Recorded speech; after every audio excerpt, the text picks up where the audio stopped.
Hi, I'm Anne-Mary Easton from Penola in the southeast of South Australia. We live 8 k's out of Penola. We're farmers.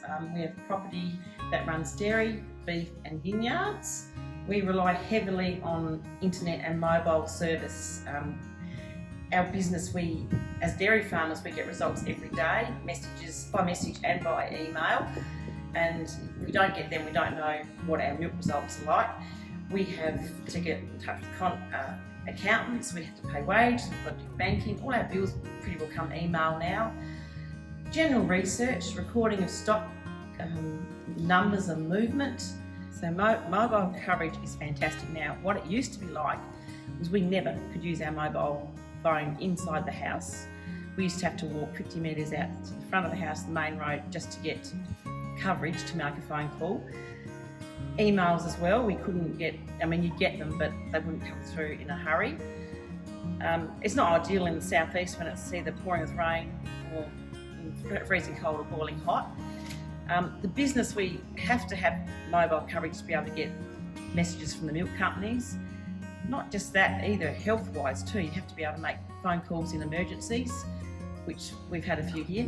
Innovation's been fantastic. I actually came across them via Joe's brother Eric, because we hay baled for him, and he rang at one point when we didn't have any mobile service and I have to be running outside all the time to talk to him, and he told me about what his brother's business was.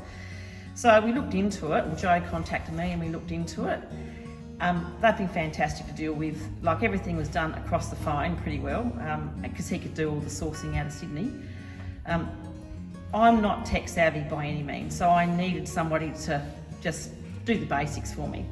And my first Skype interview was with Joe after everything was connected. So I can now just sit down at the drop of a hat and do my bookwork. I can contact my kids. I can, like over COVID, we couldn't see anybody, and we could contact them. We could do interviews with people for our business. We can research stuff. We never used to be able to do that, and it was so frustrating, and I suppose that does your mind in sometimes, because you need to be able to do all that stuff. My point of view with bookwork, my husband says he's never on it, but he's always on there Googling, researching something. So yeah, it has been fantastic. We've never had a problem with it since it's been put in, but I'm sure that if we did have a problem, it would be rectified very quickly.